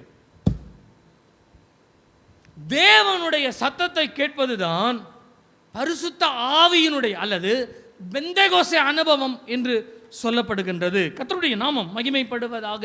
அப்படியானால் நம்முடைய சத்தத்தை கேட்டு தேவன் நம்மோடு பேசுகிறவர் அல்ல, தேவனுடைய சத்தத்தை கேட்டு தேவனோடு பேசுகிற அனுபவம் தான் பெந்தேகோஸ்தே அனுபவம். நீங்க 2ஆம் அதிகாரத்தை வாசித்து பாருங்க. இவர்கள் தேவனுடைய சத்தத்தை கேட்கிறார்கள், தேவனுடைய சூழ்நிலையிலே சூழப்படுகிறார்கள். அதற்கு பின்பு இவர்களுக்குள்ளே தேவன் கிரியை செய்தார், இவர்கள் தேவனுடைய மகத்துவத்தை பேசுகிறார்கள். அப்படித்தானே வருது? நம்ம பேசி ஆண்டவர் நம்மக்கிட்ட பேசுகிறாரா, அல்லது ஆண்டவர் பேசின பின்பு இவர்கள் பேசுகிறார்களா? பெந்தெகோஸ்தே அனுபவம் டிஃப்ரெண்ட்டு. தேவனுடைய சத்தத்தை கேட்கும்படியாய் நீங்களும் நானும் அழைக்கப்பட்டிருக்கிறோம். எனக்கு அருமையான கர்த்தருடைய பிள்ளைகளே, நீங்கள் ஏசாயா பற்றி நீங்கள் வாசிப்பீர்களானாலும், எரேமியாவை பற்றி நீங்கள் வாசிப்பீர்களானால், தங்களுடைய வாழ்க்கையிலே மனுஷர்கள் செய்கிற காரியங்களை அவர்கள் கவனித்து மனுஷ சத்தத்தை கேட்டு மனுஷன்தான் என்று ஓடுகிற ஓட்டத்தின் மத்தியிலே தேவன் அவர்களை சந்தித்து அவர்களுக்கு தம்முடைய வார்த்தையை வெளிப்படுத்துகிறார். அவர்களுக்கு தம்முடைய வார்த்தையை அவர் வெளிப்படுத்தும் பொழுது வேதம் சொல்லுகிறது, அவர்கள் கர்த்தருடைய வார்த்தையை போதிக்கிறவர்களாய் மாறினார்கள். அல்லேலூயா, அல்லேலூயா, அல்லேலூயா. நான் சொல்கிறேன், இன்றைக்கு நமக்குள்ளே தேவனுடைய சத்தம் துணிக்காதபடிக்கு இன்றைக்கு உலகத்திலே என்ன காரியம் இருக்கிறதோ அதுதான் நமக்கு துணிக்கிறது என்று சொன்னால், நம்முடைய அனுபவம், நம்முடைய அனுகூலம் எப்படி இருக்கிறது என்றால், தேவனோடு கூட நாம் இருந்தோம் என்றால் தேவனுடைய சத்தத்தை கேட்போம். ஆனால் தேவனோடு இல்லை என்று சொன்னால் தேவனுடைய சத்தத்தை கேட்பது நமக்கு புரியாது. இது கர்த்தருடைய சத்தம் என்று நம்மால் விளங்கி கொள்ள முடியாது. நீங்கள் 1 கொரிந்தியர் 15ஆம் அதிகாரம் 51வது வசனத்தை நீங்கள் வாசிப்பீர்களானால், பவுல் சபைக்கு ஒரு ரகசியத்தை சொல்லுகிறார். என்ன ரகசியம் என்று சொன்னால், கடைசி நாளிலே ஒரு எக்காலம் தொனிக்கிற சத்தத்தை நீங்கள் கேட்பீர்கள் என்று சொல்லுகிறார். வாசிங்க, எடுத்தவங்க வாசிங்க. ஒரு ரகசியத்தை உங்களுக்கு அறிவிக்கிறேன். நாம் எல்லாரும் நித்திரை அடைவதில்லை. ஆகிலும் கடைசி எக்காலம் தொனிக்கும் போது ஒரு நிமிஷத்திலே, ஒரு இமைப்பொழுதிலே நாம் எல்லாரும் மறுரூபமாக்கப்படுவோம். கவனிங்க, நாம் எல்லாரும் மறுரூபமாக்கப்படுவோம். எப்போ மறுரூபமாக்கப்படுவோம்? கடைசியிலே என்ன நடக்கும் சொல்லுங்க? ஒரு எக்காலம் தொனிக்கும். எக்காலம் தொனிக்கன்னா எப்படி? நீங்கள் யூடியூப்பில் போயிட்டு இஸ்ரேல் தேசத்தில் யார் யாரெல்லாம் எப்படி எக்காலம் ஊதுவாங்க அதெல்லாத்தையும் நீங்கள் டவுன்லோட் பண்ணிக்கோங்க. டவுன்லோட் பண்ணி ஒவ்வொரு நாளும் என்ன பண்ணுங்கள், ஒரு எக்காலத்துக்கு அவங்க யுத்தத்துக்கு போனால் ஒரு எக்காலம் ஊதுவாங்க, சத்தம் இருக்குது. அந்த மாதிரி ஒவ்வொரு எக்காலம் ஒரு சத்தம் டிஃப்ரென்சேஷன் இருக்குது. அந்த டிஃப்ரென்ஸில் இயேசு வருகிற சத்தத்திற்குன்னு ஒரு சத்தம் இருக்குது. அதை யூடியூப்பில் தேடி கண்டுபிடிச்சி அந்த சத்தத்தை நீங்கள் கேட்டுகிட்டே இருந்தீங்கன்னு வச்சுங்களேன், நீங்கள் கேட்டுகிட்டே இருப்பீங்க, இயேசு வந்துட்டு போயிடுவார். ஏன் அப்படின்னா, உலகத்திலிருந்து எதையோ நம்ம தேடிட்டு இருக்கிறோம். ஆனால் சீஷர்கள் பாருங்களேன், 120 பேர் பாருங்களேன், இந்த உலகத்திலிருந்து எதாகிலும் கிடைக்குமா, எதாகிலும் நடக்குமான்றதில் எல்லாத்தையும் உலகத்தையே அடைச்சிட்டு அவங்க உள்ளே உட்காந்துட்டாங்க. கர்த்தர் நமக்கு என்ன செய்ய போகிறார்? கர்த்தர் நமக்கு என்ன சொல்ல போகிறார்? கர்த்தர் வாக்குத்தத்தம் பண்ணினார், வாக்குத்தத்தத்தை தருகிறேன் என்று சொன்னார். அந்த வாக்குத்தத்தத்தை நாம் பெற்றுக்கொள்வதற்கு நம்ம கர்த்தரை நோக்கி உட்காருவோன்னு சொல்லி உலகத்தில் இருக்கிற சத்தத்தை அடைச்சிட்டு அவர்கள் தேவனை நோக்கி உட்கார்ந்த பொழுது தேவனுடைய சத்தம் அவர்களுக்கு துணித்தது. பவுல் சொல்கிறாரு, நீங்கள் இன்றைக்கி உட்கார்ந்து ஆண்டவருடைய சத்தம் உங்களுக்கு கேட்கலை, துணிக்கலைன்னு சொன்னால் நீங்கள் எப்படி கடைசி நாளிலே துணிக்கிற சத்தத்தை நீங்கள் கேட்க முடியும்? நான் இப்படி சொல்லட்டுங்களா? இப்படி சொல்கிறேன், நான் புரிகிற மாதிரி சொல்கிறேன் உங்களுக்கு. வீட்டிலே புருஷன் மனைவி 2 பேர் இருக்கீங்க. பசி எடுக்குது ஹஸ்பண்டுக்கு. அவர் ஒய்ஃப் கிட்ட கேட்பார், ஏமா அப்படின்னு கூப்பிடுவார், இல்லை பாப்பான்னு கூப்பிடுவார், இல்லை என்ன கூப்பிடணும்னு தோணுதோ அதுக்கேற்ற மாதிரி வீட்டில் கூப்பிடுவார். கூப்பிட்ட உடனே அவர் கூப்பிட்ற துணியே நமக்கு தெரியும், ஏதோ வேணும் போல இருக்குது, கூப்பிட்றாரு. பாப்பா அப்படின்னு சத்தமாக கூப்பிட்டா என்ன அர்த்தம்? ஏதோ நடந்திருக்குது அதனால் கூப்பிட்றாரு. பாப்பா பாப்பா அப்படின்னு கூப்பிட்டா ஐயோ ஏதோ அவசரம் போல இருக்குது, கூப்பிட்றாரு. அப்போ ஒவ்வொன்றுத்துக்கும் ஒரு வித்தியாசம் இருக்குது, சரிங்களா? ஒவ்வொன்றுத்துக்கும் வித்தியாசம் இருக்குது. அதே மாதிரி முதல் ஆண்டவர் உங்களை கூப்பிடுற சத்தம் கேட்டாதான் அவர் கடைசி நாளில் கடைசியாக கூப்பிட்ற சத்தம் சரியாக கேட்கும். இப்போ கூப்பிட்ற சத்தமும் தெரியல, துணியும் தெரியல நமக்கு.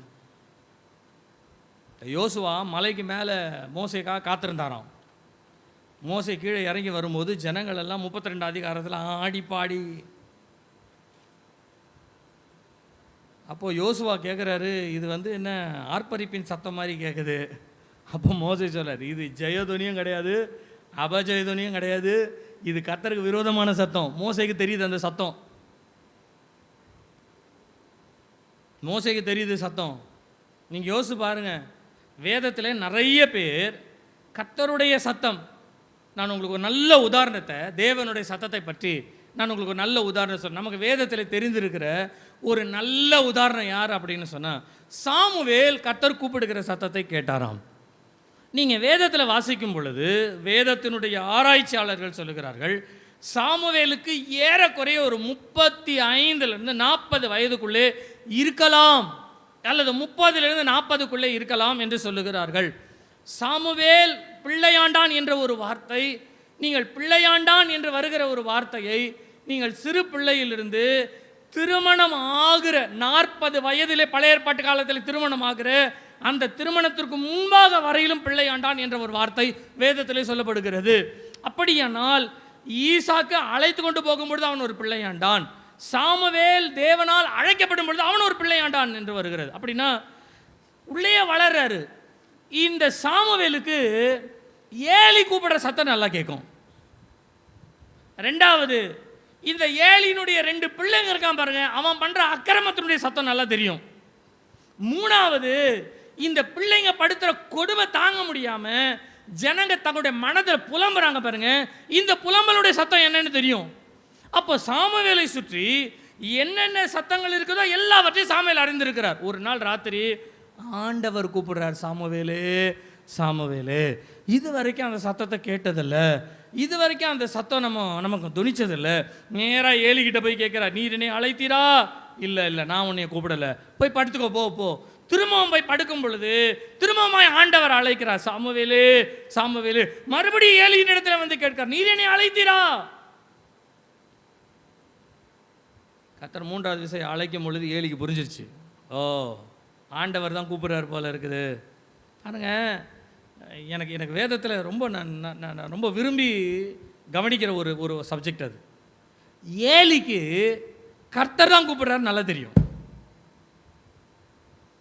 நீங்களும் நானும் இதுவரையில் நம்முடைய வாழ்க்கையில் பைபிளில் இருக்கிற பேரில் எல்லா பேரையும் வைப்போம், ஆனால் ஏலின்னு யாருக்கும் பேர் வைக்க மாட்டோம். நீங்கள் வேதத்தில் வாசித்து பாருங்களேன், நிறைய பேர்கள் இருக்குது. இந்த நிறைய பேர்கள் யாருமே ஏலின்னு வைக்க மாட்டாங்க, வேதத்தில் ஏலின்னு பேர் வைக்க மாட்டாங்க. ஆனால் ஏலிக்கு தேவனுடைய சத்தம்னா என்னன்னு தெரியும். தெரியுங்களா உங்களுக்கு? சாமுவேல் பேர் வச்சிருக்கிறவங்களுக்கு ஆண்டவருடைய சத்தம் தெரியாது. மோசேன்னு பேர் வச்சிருக்கோம், கர்த்தர் கூப்பிடுதல் தெரியாது. ஆபிரகாம்னு பேர் வச்சு, ஆபிரகாம் கிடையாது ஆண்டவர்கிட்டயே. எதுலையுமே இல்லாத காலங்கள், எதுலையுமே இல்லாத சூழ்நிலைகள் எல்லாம் நிறைய இருக்கு. இந்த காலை நேரத்தில் கர்த்தர் நம்மோடு கூட பேசுவாராக. நல்லா கவனிங்க, நல்லா கவனிங்க. இன்றைக்கு தேவனுடைய சத்தத்தை கேட்பதற்கு நீங்களும் நானும் பழகி கொள்ள வேண்டும். நீங்களும் நானும் தேவனுடைய சத்தத்தை அறிந்து கொள்ள வேண்டும். ஒருவன் தேவனுடைய சத்தத்தை கேட்கிற அனுபவத்திற்குள்ளே வருவானேயானால் அவனுடைய வாழ்க்கை மாத்திரமல்ல, அவனுடைய வாழ்க்கையை சார்ந்திருக்கிற சூழ்நிலையும் எப்படி மாறும் என்பதற்கு சாமுவேல் நல்ல ஒரு உதாரணம். வேதத்தில் வாசித்து பாருங்களேன், சாமுவேல் அறியாத நேரத்தில் தேவனுடைய சத்தத்தை அவன் கேட்டான். அதே மாதிரி ஆண்டவர் மறுபடியும், வேதத்தில் எழுதப்பட்டிருக்க, மறுபடியும் தேவன் சீலோவிலே சாமுவேலுக்கு தம்முடைய வார்த்தையினால் வெளிப்பட்டார் என்ற வார்த்தை வருகிறது. நீங்க வேதத்தில் வாசித்து பாருங்க, எல்லா இடங்களிலும் சாமுவேல் தேவனுடைய வார்த்தையை கேட்டு நடக்கிற ஒரு மனுஷனாகவே இருக்கிறான். தேவனுடைய சத்தத்தை கேட்கிற ஒரு மனுஷனாகவே வாழ்கிறான். நீங்கள் சாமுவேலை பற்றி தேவனுடைய சத்தத்தை கேட்கிறவனாய் வாழுகிற வாழ்க்கையை பற்றி நீங்கள் வாசிப்பீர்கள். ஆனால் நீங்கள் சாமுவேல் வாழ்க்கையை கொஞ்சம் அப்படி அனலைஸ் பண்ணி பாருங்களேன். இஸ்ரவேல் ஜனங்களை ஏறக்குறைய 40 வருஷம் அவன் நியாயம் தீர்த்தான் என்று சொல்லப்படுகிறது. இந்த 40 வருஷத்தில் சாமுவேல் காலத்திலே அவன் செய்ததை போல, சாமுவேல் கர்த்தருடைய வார்த்தை கொண்டு போனதை போல மற்ற எந்த காலங்களிலும் அவ்வளவாய் கொண்டு போகப்படவில்லை. நான் உங்களுக்கு சரித்திரத்தின்படியாகவே சொல்லுகிறேன், சரித்திரத்தின்படியாகவே சொல்லுகிறேன். நீங்கள் 1 சாமுவேல் 7ஆம் அதிகாரம் 15 முதல் 17 வரையில் உள்ள வசனத்தை நீங்கள் வாசிப்பீர்கள். ஆனால் இந்த சாமுவேல் என்ன பண்ணுவாராம், வருஷத்தில் 12 மாதத்தில் ஒரு 4 இடங்களுக்கு 3 மாதங்களாய் போவாராம். இந்த 4 இடங்கள் எது என்று சொன்னால், பெத்தேலுக்கு அவர் போவாராம். பெத்தேல் மையத்திலே நடுவிலே இருக்கின்ற ஒரு ஊர். இது இல்லாமல் கீல்காலுக்கு அவர் செல்லுவாராம். கீழ்கால் வடக்கு பகுதியிலே இருக்கின்றது. மிஸ்பா சீலோ என்ற இடத்திற்கு செல்லுவாராம், அது தெற்கு பகுதியிலே இருக்கின்றது. இது இல்லாமல் தன்னுடைய வீடாகிய ராமாவிற்கு அவர் போவாராம். 4 இடத்திற்கு ஒரு வருஷத்திலே 4 ஒரு இடத்திற்கு ஒவ்வொரு முறை அவர் பயணம் செய்வாராம். எதற்கு என்று சொன்னால், முதல் 3 மாதங்கள் அவர் போய் கீழ்காலிலே, இரண்டாவது 3 மாதம் பெத்தேலுக்கு, அடுத்தது 3 மாதம் மிஸ்பாவிற்கு, அடுத்த 3 மாதம் அவருடைய சொந்த ஊரான ராமாவிற்கு. இங்கே போய் அவர் என்ன பண்ணுவாராம், அங்கே இருக்கிற ஆசாரியர்களா லேவியர்களா இருக்கிறார்கள் இல்லையா அந்த பட்டணத்தில், அவங்களை எல்லாரையும் வர வச்சு அவர்களுக்கு எல்லாருக்கும் வேதத்தினுடைய தேவனுடைய பிரமாணங்களை அவர்களுக்கு போதித்து அவர்களை உருவாக்கி அடுத்த 3 மாதம் அல்ல அடுத்த 9 மாதத்திற்கு நீங்கள் போய் ஜனங்களுக்கு போதியுங்கள் என்று சொல்லி இவர் வார்த்தையை 3 மாதம் போதிச்சு 9 மாதம் அவர்களை போதிக்க விடுவாராம். இந்த 9 மாதத்தில் மற்ற 3 இடங்களுக்கு 3 மாதங்கள் போவாராம். நீங்கள் சாமுவேலுடைய காலங்களில் வாசித்து பாருங்களேன். ஜனங்கள் தேவனோடு கூட இருந்த காரியங்களிலே சாமுவேல் ஜனங்களை நன்றாய் நடத்தினார். சாமுவேல் ஜனங்களிடத்தில் என்னை பற்றி நீங்கள் சாட்சி சொல்லுங்கள் என்று சொல்லும் பொழுது, ஒரு அநியாயத்தையும் நாங்கள் பார்க்கவில்லை என்று ஒரு அநியாயத்தையும் நாங்கள் பார்க்கல, நீர் எங்களுக்கு எந்த அநியாயமும் செய்யலை. அப்படியானால் தேவனிடத்திலிருந்து ஒரு மனுஷன் வார்த்தையை பெறும் பொழுது அது அவனுடைய வாழ்க்கையில் ஒரு மாற்றத்தை கொடுக்கிறது, அவனை சுற்றிலும் இருக்கிறவர்களுக்கும் ஒரு மாற்றத்தை கொடுக்கிறது. அல்லேலூயா சொல்லுங்க, அல்லேலூயா, அல்லேலூயா. இப்போ நான் உங்களை கேட்கிறேன், கர்த்தருடைய வார்த்தை 5 வருஷமாய் 10 வருஷமாய் 15 வருஷமாய் கேட்கிறோம், நமக்குள்ளே என்ன மாற்றம் வந்தது? அப்படியானால் சபைக்கு வரோம், 2 பாட்டு பாடுறோம், பாட்டு பாடணும்னா ஆராதனைக்கு போகிறோம், ஆராதனையில் நல்ல அபிஷேகத்திற்குரிய பாடல்கள் பாடப்படுது, இதனோடு சேர்ந்து ஆராதிச்சுட்டு போயிடுறமே ஒழிய நம்ம இன்றைக்கு தேவனுடைய சத்தம் எதை கேட்டோம்? நான் இப்படி சொல்லுகிறேன், நான் பேசுகிற சத்தம் கூட ஒருவேளை உங்களுக்குள்ளே தேவனுடைய வார்த்தையை பேசுகிறபடியினாலே அது தேவனுடைய சத்தமாக இருக்கலாம். ஆனால் அதையும் தாண்டி ஒருவரும் இந்த உலகத்தில் கொடுக்காத ஒரு அனுபவத்தை பெற்றுக்கொண்டு போவதுதான் பெந்தெகோஸ்தே அனுபவம். ராமேன் சொல்லுங்க. இன்னைக்கு தேவ சமூகத்துக்கு வந்திருக்கீங்க, பாட்டு பாடும்போது கர்த்தர் பேசியிருக்கலாம், ஆராதனை நடத்தும் போது பேசியிருக்கலாம், செய்தி கொடுக்கும்போது பேசியிருக்கலாம். ஓகே, இது 3மே தேவன் மனிதர்களுக்குள்ளே இருந்து செய்கிற கிரியை, வேதம் அதை அங்கீகரிக்கிறது, நாம் அதை ஏற்றுக்கொள்கிறோம். ஆனால் இதையும் தாண்டி பெந்தெகோஸ்தே ஒரு அனுபவம் இருக்குது. என்ன தெரியுங்களா? இன்றைக்கி நான் சபைக்கு வந்திருக்கேன், யாருக்கும் கிடைக்காத, யாருக்கும் கொடுக்காத, யாரும் அனுபவிக்காத ஒரு தனிப்பட்ட அனுபவத்தை இன்றைக்கு தேவ சமூகத்தில் நான் பெற்றுக்கொள்ள வேண்டும். அந்த அனுபவம் பெந்தெகோஸ்தே ஊழியத்தில், பெந்தெகோஸ்தே வாழ்க்கையில் இருக்குமானால் நான் சொல்லுகிறேன், பெந்தெகோஸ்தே ஊழியங்கள் உலகத்தாரால் ஒரு நாளும் கேவலமாய் பேசப்படாது.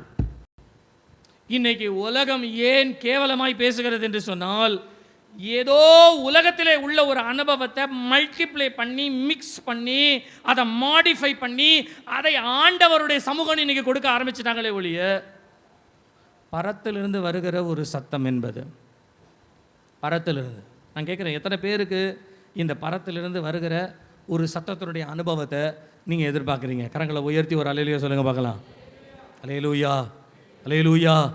இந்த அனுபவத்தை நான் இன்னொரு பகுதியும் நான் சொல்லட்டுங்களா? இந்த அனுபவத்தின் இன்னொரு பகுதி, நீங்கள் ஆதியாகமம் 2ஆம் அதிகாரம் 7வது வசனத்தையும் எபிரேயர் 1ஆம் அதிகாரம் 7வது வசனத்தையும். தேவனாகிய கர்த்தர் மனுஷனை பூமியின் மண்ணினாலே உருவாக்கி ஜீவ சுவாசத்தை அவன் நாசியிலே ஊதினார், மனுஷன் ஜீவாத்மாவானான். எபிரேயர்ல வாசிங்க. தேவதூதரை குறித்தோ தம்முடைய தூதர்களை காற்றுகளாகவும், தம்முடைய ஊழியக்காரரை அக்கினி ஜுவாலைகளாகவும் செய்கிறார். நான் 2 வசனம் நான் உங்களுக்கு சொல்றேன். இந்த 2 வசனத்தை மாத்திரம் எக்ஸ்பிளைன் பண்ணிட்டு நம்ம ஒரு 5 நிமிஷமாயிலும் ஜோம் பண்ணிட்டு போயிடும், சரிங்களா? 2 வசனத்தை மாத்திரம் கவனிங்களேன். முதல் ஒரு வசனம் வாசம், ஆதாம் ஏவாளை பார்த்து சொன்னார், என்னுடைய எலும்பினுடைய எலும்பும் என்னுடைய மாம்சத்தினுடைய மாம்சமாக இருக்கிறார். அப்படின்னா ஆதாமிலிருந்து எடுக்கப்பட்ட ஒரு எலும்பை ஆதாம் சொல்கிறார், நீ என்னுடைய எலும்பு, நீ என்னுடைய மாம்சம், சரிங்களா? இப்போ நீங்களும் நானும் எந்த ரத்தத்தினாலே கழுவப்பட்டமோ அந்த ரத்தத்தினுடைய சாயலாய் மாறுகிறோம். அப்போது ஆண்டவர் நம்மை பார்த்து என்ன சொல்லுகிறார்? நீ என்னுடையவன் என்று சொல்லுவார். நீங்கள் 1 கொரிந்தியர் 3ஆம் அதிகாரம் 23வது வசனத்தையும் கலாத்தியர் 3ஆம் அதிகாரம் 29வது வசனத்தையும் வாசிக்கும் பொழுது பவுல் சொல்றாரு, நீங்கள் கிறிஸ்துவினுடையவர்கள், கிறிஸ்துவுக்குரியவர்கள் என்று சொல்லுகிறார். எபேசியர் 1:11 சொல்லுகிறது, அவருடைய மகிமைக்கு புகழ்ச்சியாய் இருக்கும்படிக்கு தான் தேவன் உங்களை வைத்திருக்கிறார். நீங்கள் 1:12 வாசிப்பீர்களானால், அவருடைய சுதந்திரர் ஆகும்படிக்கு தேவன் உங்களை தெரிந்து கொண்டார் என்று எழுதப்பட்டிருக்கிறது. எபேசியர் 5:30 சொல்லுகிறது, அவருடைய சரீரத்தின் அவயவங்களாயும் அவருடைய மாம்சத்துக்கும் அவருடைய எலும்பிற்கும் உரியவர்களாயும் நாம் இருக்கிறோம். அப்படியானால் பழைய ஏற்பாட்டு காலத்திலே ஆதாம் ஏவாள் எப்படி ஒரே எலும்பும் ஒரே மாம்சமோ, புதிய ஏற்பாட்டு காலத்திலே மணவாளனாகிய இயேசு கிறிஸ்துவோ மணவாட்டியாகிய சபையாகிய நீங்களும் நானும் ஒரே எலும்பு ஒரே மாம்சம் ஒரே சரீரமாக இருக்கிறோம். அல்லேலூயா சொல்லுங்க. அல்லேலூயா, அல்லேலூயா.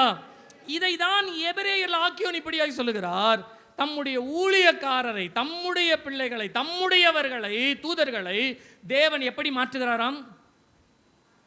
காற்றுகளாய். அப்படின்னா என்ன அர்த்தம்? தூதர்கள்லாம் யார் தெரியுங்களா? தூதர் எப்படி இருப்பாங்க சொல்லுங்க பார்க்கலாம். உயரமாக இருப்பார்கள், வெள்ளை அங்கேயே தரித்திருப்பார்கள், வெள்ளை நிறத்திலே அவர்களுக்கு சுருள் சுருளாய் முடிகள் இருக்கும், 2 ரெக்கைகளை வைத்திருப்பார்கள், கையிலே ஒரு கோலை வைத்திருப்பார்கள். என்னென்னு தெரியும், கதை விட்டுட்டு போகலாம். நம்ம வேதத்தின்படி நீங்கள் நல்லா புரிஞ்சுக்கணுன்னா ஒன்று சொல்கிறேன் கேளுங்க. தூதர்களுக்கு சாயலே கிடையாது. ஆக்சுவலாக பைபிளில் தூதர்களுக்கு சாயலே கிடையாது. ஏன் அப்படின்னா, அவங்க இப்படி நான் சொன்னால் உங்களுக்கு புரியும்னு நினைக்கிறேன். உங்கள் வீட்டில் சிலிண்டர் இருக்கு இல்லைங்களா? கேஸ் சிலிண்டர் இருக்கா? கேஸ் சிலிண்டர் எப்படி உங்கள் வீட்டில் கேஸ் இருக்குதா அப்படின்னு கேட்டால் நீங்கள் என்ன சொல்லுங்க? கேஸ் சிலிண்டர் இருக்குது. அப்போ சிலிண்டர் வடிவத்தில் அது இருக்குதுன்னு அர்த்தம். அதை திறந்து விட்டிங்கன்னா என்ன ஆகும்? இப்போ என்ன வடிவத்தில் இருக்குது நீங்கள் சொல்லுங்கள்? கேஸு. அதே மாதிரி தான் தூதர்கள். என்னென்னா, தேவன் எந்த காரியத்திற்காக அனுப்புகிறாரோ அந்த சாயலிலே போய் அந்த வேலையை செய்து விட்டு வருவார்கள். அவ்வளோதான். அவர்களுக்குன்னு ஒரு சாயல் பைபிளில் கிடையாது. அப்போது செட்டைகள் இருக்குதுன்னு கேருபீன்கள் சேராபீன்கள் அது வேறு. இப்போ நான் அதுக்குள்ளே போக விரும்பலை. தூதர்களை பற்றி சொல்கிறேன். தூதர்களை பற்றி வேதத்திலே அவர்களுக்கு இந்த சாயல் என்பது கிடையாது. காபிரியேல் மரியாளோடு கூட பேசினார். எந்த சாயலில் பேசினார்?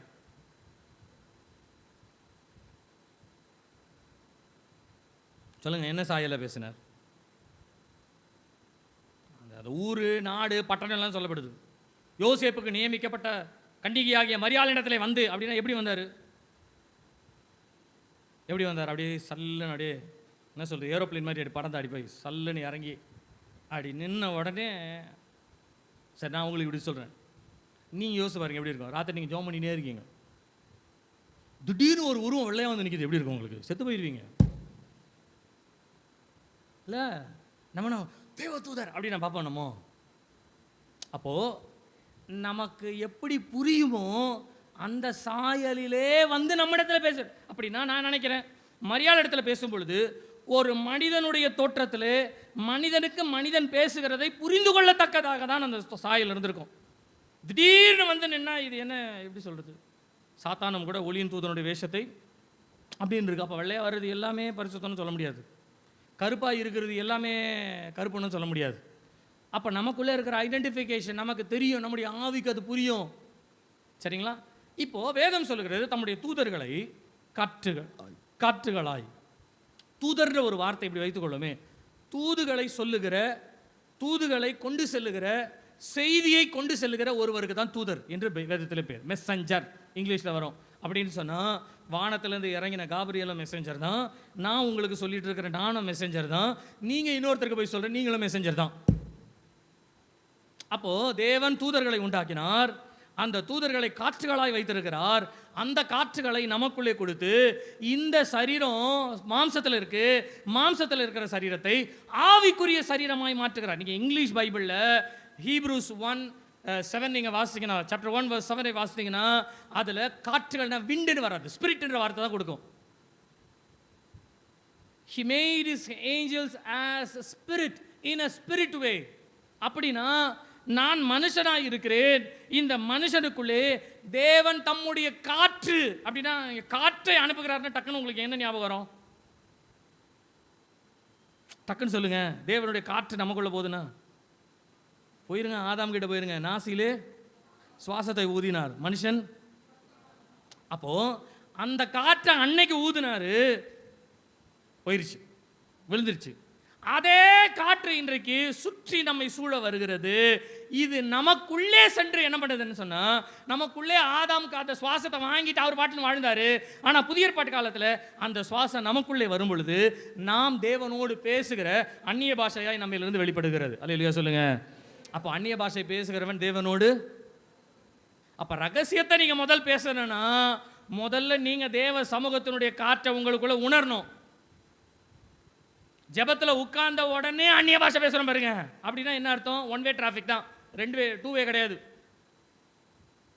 அப்படின்னா நீங்க தேவ சமூகத்தில் உட்காரும் பொழுது, காத்திருக்கும் பொழுது, முதலாவது உங்களை சுற்றிலும் தேவனுடைய சத்தத்தையும் தேவனுடைய சமூகத்தையும் நீங்கள் உணர்கிற ஒரு உணர்வு உங்களுக்கு வேண்டும். நான் சொல்றேன், தேவ சமூகத்தை அல்லது தேவ சத்தத்தை ஒருவர் உண்மையாய் கேட்கிறவர்களாய் இருப்பார்களே ஆனால் அவர்கள் தான் உண்மையான பெந்தேகோஸ்தே கிறிஸ்தவர்கள். அந்த பெந்தேகோஸ்தே கிறிஸ்தவர்கள் ஞாயிற்றுக்கிழமை காலையிலே தேவனுடைய சத்தத்தை அவர்களால் கேட்காமல் இருக்கவே முடியாது. அப்ப கேட்க முடியாதபடிக்கு இருக்கிறார்கள், கேட்கக்கூடாதபடிக்கு இருக்கிறார்கள் என்று சொன்னால் நீங்க புரிஞ்சுக்கங்க, நீங்க உங்களே ஏமாத்திக்கிட்டு இருக்கீங்கன்னு அர்த்தம். உங்களே நீங்கள் ஏமாத்துறீங்க. ஏதோ சர்ச்சுக்கு வரோம், மெம்பர் அப்படின்னு நம்ம மெம்பர் ஆயிடுறோம். நம்மளும் சர்ச்சுக்கு வர்றவங்க நமக்கு என்ன, நீங்கள் ஒன்றும் கவலைப்படாதீங்க. உங்களுக்கு கல்யாணம் பண்ணுறேன், பிள்ளை பிறந்துச்சுன்னா பேர் வைக்கிறேன், அப்புறம் பிள்ளைக்கு நீங்கள் காது குத்துனா நான் கூட குத்தி விட்றேன், அதனால் ஒன்றும் இல்லை, வாங்க நானும் சேர்த்து குத்துறேன், எல்லாம் நான் உங்களுக்கு செய்து விட்றேன். எல்லாம் செய்து முடிச்சு கடைசியில் நீங்கள் செத்து போனீங்கன்னா கலரை வாங்கி வச்சுருக்கேன், கலரையிலே நான் வச்சுறேன், எல்லாம் நான் பண்ணிடுறேன். ஆனால் ஒன்று சொல்கிறேன், நீங்கள் பரலோகத்துக்கு போக முடியாது. ஏன் போக முடியாது தெரியுங்களா? அது என் கையில் கிடையாது. ஏன் என்கிட்ட இல்லை தெரியுங்களா? எனக்குன்னு ஒரு தேவ சமூகத்தை நான் கேட்கணும், அப்போ தான் நான் போக முடியும். உங்களுக்குன்னு ஒரு தேவ சமூகத்தை நீங்கள் கேட்டால் தான் போக முடியும். அது வரைக்கும் நீங்கள் சர்ச்சுக்கு வாங்க, கிறிஸ்தவ பேர் வச்சுக்கோங்க, கிறிஸ்தவ பேரின்படி எல்லாமே கிறிஸ்தவத்துக்கு ஏற்ற மாதிரி இருக்கட்டும்.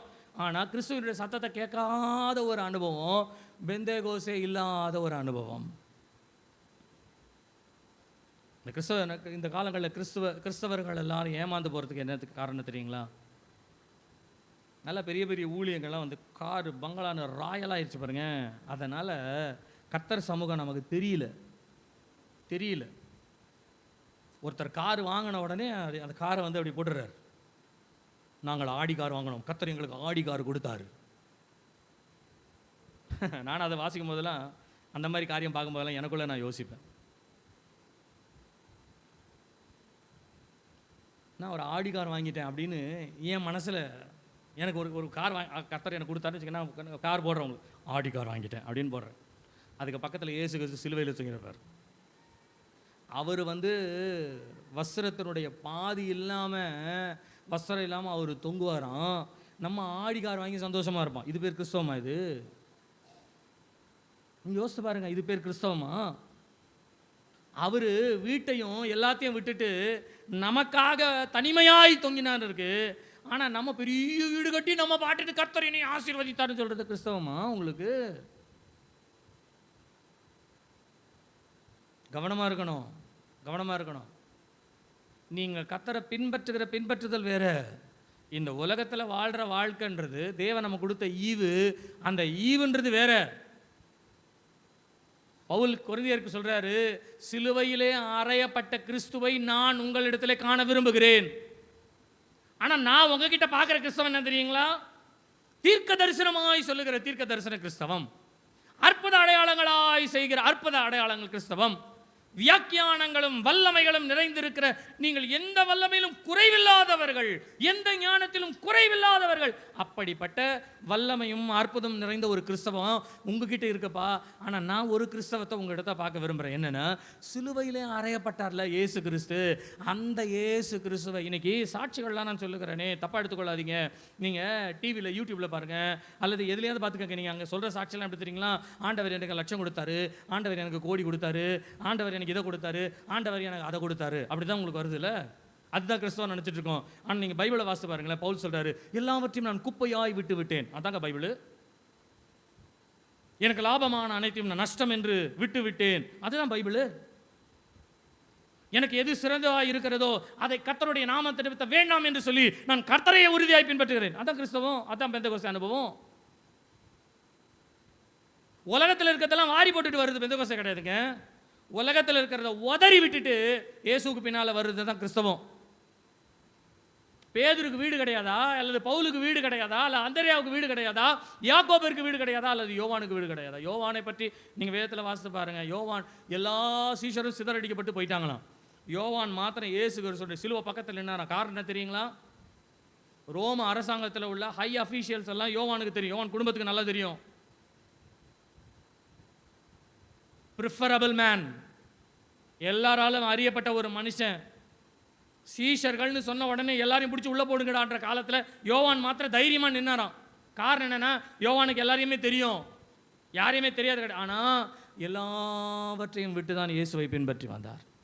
கவனிங்க, ஒருவன் கிறிஸ்துவை பின்பற்ற விரும்பினால் அவன் மனசில் இருக்கிற எனக்கு இது இருக்குதா அது இருக்குதுன்றதை விட்டுட்டு நான் மாத்திரம் வரேன் ஏசப்பான்னு வருதாங்க கிறிஸ்தவம். நீங்கள் அந்த தனிப்பட்ட அனுபவத்திற்குள்ளே நீங்கள் வாங்குங்களேன், இந்த பெந்தேகோஸ்தே அனுபவம் ஆட்டோமேட்டிக்காக வந்துடும் நமக்கு. நான் சொல்லுகிறேன், கர்த்தருடைய சத்தத்தை கேட்ட மனுஷனுடைய வாழ்க்கை ஒரு பெரிய தாக்கத்தை பூமியிலே உண்டாக்கும். இன்னைக்கு எதுவுமே இல்லைங்க, எதுவுமே இல்லை. ஒரு காலத்தில் ஆண்டவர் செய்த அற்புதங்கள் எல்லாம் இன்னைக்கு கிடையாது. ஒரு காலத்தில் குருடர்களாக இருந்தவர்கள், முடவர்களாக இருந்தவர்கள் எழுந்து நடந்த காலங்கள் எல்லாம் உண்டு. டேவிட்டையா கிட்ட கேட்டு பாருங்க. டேவிட்டையா சென்னையில் இருந்த காலங்களில், அந்த நாட்களில் முடவனாய் வந்தவன் உடனே அவனுக்கு கால் சரியாய் நடந்து போயிருக்கான். சின்ன வயதுலேருந்து எனக்கு கண்ணு தெரியாதுன்னு சொன்னவன் கண்ணு தெரியும் தேவ சமூகத்தில் நடந்து போயிருக்கான். காரணம் தெரியுங்களா? அன்றைக்கு இருந்த கிறிஸ்தவ பெந்தகோஸ்தே அனுபவம் வேற, இன்றைக்கு இருக்கிற அனுபவம் வேற. இன்னைக்கு இருக்கிற அனுபவம் வேற. இன்னைக்கு எல்லாம் டிவி ஷோவாக மாறிடுச்சு, வேற ஒன்றும் கிடையாது. எல்லாரும் டிவியில் வரணும், எல்லாரும் பிரபலமாகணும், எல்லாரும் பிரபலமாகி நாசமாக போகணும் கிறிஸ்தவத்தில். அதுதான் இன்னைக்கு நடந்துட்டு இருக்கே ஒழிய தேவனுடைய சத்தத்தை கேட்கிற ஒரு மனுஷன். எங்கேயோ ஒரு இடத்துல சவுலு தனக்கு தன்னுடைய தகப்பன்ற கழுதை காணோம், இதுக்கு மேலே நம்ம தேட முடியாது, திரும்பி போயிடுவோன்னு சொல்லும்போது தான் வேலைக்காரன் சொல்கிறான், இங்கே ஒரு பெரியவர் இருக்கார், சாமுவேல் இருக்கார், இங்கே ஒரு பெரியவர் இருக்கார், அவரிடத்துல போனால் நமக்குரிய வழியை அவர் நமக்கு தெரியப்படுத்துவார்.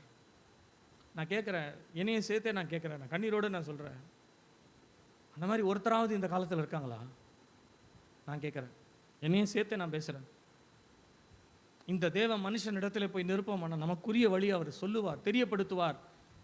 என் சபைக்கு நான் போய் நிற்கிறேன், என் சபையில் வந்து நிற்கிறேன், நான் இன்றைக்கும் ஆண்டவரிடத்துல கேட்குறேன், என் சபையில் இருக்கிறவங்களுக்கு என்னால் ஒன்றையுமே சொல்ல முடியல ஆண்டவர். ஏன் சபையில் உள்ளவருடைய வாழ்க்கையில் எத்தனையோ குறைவுகள் வருது, எதையுமே என்னால் சொல்ல முடியல. எதையாகிலும் சொல்லிட்டோம், எதையாகிலும் பண்ணிட்டோன்னா உடனே ஆண்டவர் விட்டே வெளியில் போயிடறாங்க. நான் என்ன பண்ணுறது? வேதனையோடு, கண்ணீரோடு, கவலையோடு, மனபாரத்தோடு வருகிற ஒருவருக்கு என்னிடத்தில் இருக்கிற ஒரு நிறைவை என்னால் கொடுக்க முடியலை. நான் சொல்லுகிறேன், அப்படி கொடுத்தது, அப்படி பெற்றுக்கொண்டது, அப்படி வாழ்ந்தது தான் பெந்தேகோஸ்தே அனுபவங்கள். பெந்தேகோஸ்தே அனுபவம் பில்டிங்கையும் வீடையும் கட்டி வளர்ந்தது கிடையாதுங்க. ஊர் ஊரான் நிலங்களை வச்சு வளர்ந்தது கிடையாது. சொத்துக்களையும் பிரமாதமான காரியங்களை வைத்துக்கொண்டு இந்த உலகத்தில் காண்பித்து வளர்ந்தது கிடையாது. பெந்தேகோஸ்தே வளர்ந்தது எல்லாம் ஒரே ஒரு அனுபவத்தில். அவர்கள் கர்த்தருடைய சத்தத்தை தங்களுடைய வாழ்க்கையில் கேட்டார்கள். ஒரு பெரிய மாற்றம் அவர்களுக்கு உண்டு. சிதறப்பட்டவர்கள் எங்கும் போய் சுவிசேஷத்தை அறிவித்தார்கள். அவர்கள் எங்கெங்கெல்லாம் அறிவித்தார்களோ அங்கெல்லாம் கிறிஸ்தவம் இன்றைக்கு வளர்ந்தது. அல்லேலூயா, அல்லேலூயா, அல்லேலூயா. நான் சொல்லுகிறேன், நீங்களும் நான் இன்னைக்கு கிறிஸ்தவர்களாய் பெந்தேகோஸ்தே சபையில் உட்கார்ந்து இருக்கிறதுடைய அனுபவம் என்ன? அனுபவம் என்ன? மணி 10:30 ஆயிடுச்சு, முடிச்சிடறேன். ஜெபம் பண்ணுவோம், காணிக்கப்படுவோம், ஆமேன்னு சொல்லுவோம். நீங்கள் நேராக கறி கடைக்கு போங்க, கறியை வாங்குங்க, வீட்டில் போய் சமைங்க, சாப்பிடுங்க, தூங்குங்க, அடுத்த வாரம் வாங்க. இதுதான் பெந்தேகோஸ்தே ஊழியம். போங்க. என்ன செய்றீங்க ஆண்டவருக்காக? எனக்குள்ளே தேவனுடைய சத்தம் துணிக்குமானால் நான் சொல்லுகிறேன், அந்த சத்தம் என்னை சும்மா இருக்க விடாது. ஒன்று, என்னுடைய வாழ்க்கையில் ஒரு மாற்றத்தை உண்டாக்கும், என் குடும்பத்தில் ஒரு மாற்றத்தை உண்டாக்கும், என் வேலையில் ஒரு மாற்றத்தை உண்டாக்கணும், என் வீடு அருகில மாற்றத்தை உண்டாக்கணும். எங்கேயுமே யாருமே மாறல, நானும் மாறல. வசனத்தை மாத்திரம் கேட்கிறோம், கேட்டுட்டு போறேன் 15 வருஷமா தான் நடக்குது. அதான் ஒரு நாள் ஆண்டவர் கொரோனான்னு போட்டார். 6 மாதம் 1 வருஷத்துக்கு சபைக்கே வராதிங்க, போங்க, யாரும் வரவானா. நீ சபைக்கு வந்து எந்த மாற்றமும் எனக்கு தெரியல, எந்த மாற்றமும் இனி வரப்போறதும் கிடையாது. அதனால எல்லாத்தையும் க்ளோஸ் பண்ண ஆண்டவர் க்ளோஸ் பண்ண பிறகுதான் நிறைய பேருக்கு ஐயோ நாம் திருவிருந்து எடுக்கவில்லையே, திருவிருந்து இல்லாமல் இருக்கிறோமே. திருவிருந்து எடுத்து என்னதை பண்ணும் இது வரைக்கும் நான் கேட்கிறேன். தேவனுடைய சரீரம் நம்முடைய சரீரத்திற்கு போய் இதுவரையிலும் நமக்குள்ள என்ன மாற்றத்தை உண்டாக்கினது? பேசுற பொய் மாதிரி இருக்கா, ஏமாத்துதனமா இருக்கா, சபைக்கு ஏன் வரலன்னு கேட்டா டக்குனால பொய் சொல்ற காரியங்கள் மனசாட்சி குத்தலாக்கி இனிமேல் அதுல ஒரு மாற்றம் வரணும். வந்திருக்கா? வரலையே. நாளுக்கு நாள் எப்படி பொய் பேசுறது இன்னும் அதிகமாகிட்டே தான் போகுது. நாளுக்கு நாள் இன்னும் எப்படி ஏமாத்துறதுன்னு அதிகமாக போகுது. பாஸ்டர் கிட்ட இப்படி சொன்னாதான் அவர் வந்து எதையும் கெடுக்க மாட்டார், கண்டுக்க மாட்டார்னு யாருக்கிட்ட எப்படி போய் சொன்னா எப்படி வாழலான்றது தான் வந்து பெந்தகோஸ்தே அனுபவமா அனுகூலமாயிட்டு போறதே ஒழிய, அவர்கள் இருதயத்தில் குத்தப்பட்டு கேட்டார்கள், ஆண்டவன்மார்களை நாங்கள் என்ன செய்ய வேண்டும், நாங்கள் என்ன செய்யணும்? அதுதாங்க பெந்தகோஸ்தே அனுபவம். அதான் நான் என்ன செய்யணும் ஏசப்பா? இன்னைக்கு ஆலயத்துக்கு வந்திருக்கிறேன், வசனத்தை கேட்டுட்டு இருக்கிறேன், போகிறேன், சாப்பிட்றேன், தூங்குறேன், திரும்ப சாயந்தரம் வரப்போகிறேன், இல்லைனா வரமாட்டேன். நிறைய பேர் சர்ச்சுக்கே சாயந்தரம் வரதில்லை, வரமாட்டேன். அதுக்கு 1000 காரணம் சொல்லிட்டு இன்னும் நம்ம உட்காந்துட்டே இருப்போம். ஏன் ஃபாஸ்டிங் ப்ரேயர் வரல? அதுக்கும் நிறைய காரணம் சொல்லுவோம். இப்படி வித்தியாசமான காரணங்களை சொல்லி, வித்தியாசமான பொய்களை சொல்லி, வித்தியாசமாக வாழ்க்கையில் எப்படி ஆயிரம் செல்வத்தை சேர்த்து பணத்தை சேர்த்து வளர்ந்து நம்மளும் ஒரு ஆளாக நிற்கணும்.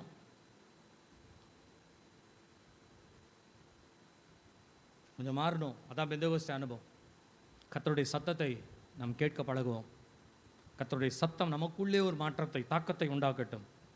நமக்குள்ளே உண்டாக்கப்பட்ட தாக்கம் மற்றவர்களுக்குள்ளே நிச்சயமாய் மாறும். நம்ம எல்லாரும் எழுந்து நிற்போமா? எல்லாரும் எழுந்து நிற்போம். கண்களை மூடி தேவ சமூகத்தில் ஒரு நிமிஷம் தேவ சமூகத்தில், நேரம் இல்லை, நேரம் ஆயிடுச்சு. தேவ சமூகத்தில் ஒரு நிமிஷம் நம்மை ஒப்பு கொடுத்து ஜெபித்து நாம் கடந்து செல்லலாம். ஆண்டவருடைய பாதத்தில் நம்மை ஒப்பு கொடுப்போம். ஆண்டவரே, இத்தனை வருஷமாக நான் திருவிருந்து எடுக்கிறேன், இத்தனை வருஷமாக நான் சபைக்கு வந்திருக்கேன், இத்தனை வருஷமாக நான் உங்களுடைய சத்தத்தை கேட்டிருக்கேன், எனக்குள்ள என்ன மாற்றம்? என்னை பின்பற்றி வா. You follow me. என்னை பின்பற்றி. You follow me. ஜெபத்தை கேட்கும் எங்கள் தேவா.